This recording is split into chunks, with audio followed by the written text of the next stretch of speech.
आरामै हुनुहुन्छ, सन्चै हुनुहुन्छ। तपाईँहरू के गर्दै हुनुहुन्छ? म त मेहन्दी तयारी गर्दैछु। अब म काटेर मिक्स गर्दैछु है साथीहरू। यो आन्टीको लागि हो तयारी गर्दै। आन्टीको कपाल धेरै सेतो भएको छ अनि उहाँको लागि कालो मेहन्दी तयारी गर्दैछु। कस्तो भयो होला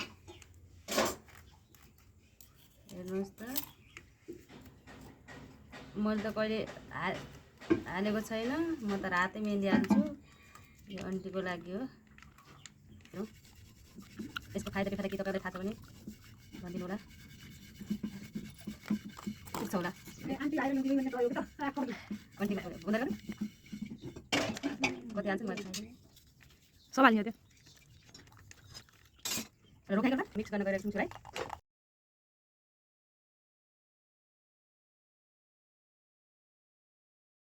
आइसक्नुभयो, मेहन्दी हाल्न गइरहेको छु।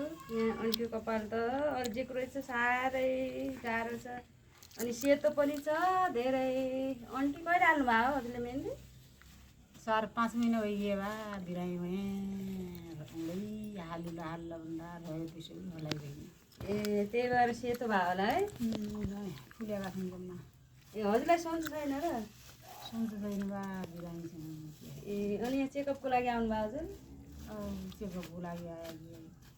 यस्तो कपाल आन्टीको धेरै राम्रो छ हेर्नुहोस् त गाइस।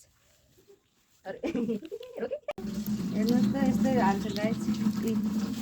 हाल्ने तरिका यस्तै हो। अनि यहाँ सेतो सेतो कपाल छ, सेतो कपालमा धेरै लगाउनुपर्छ।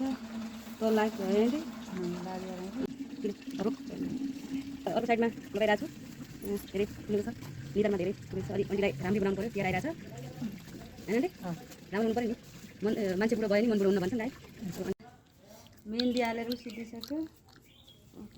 गर्मी धेरै छ। अब हाम्रो कार्यक्रम समाप्त भइसक्यो मेहन्दी हाल्ने। हेर्नुहोस् गाइस अहिले कति राम्रो कालो भएछ है। Okay next video.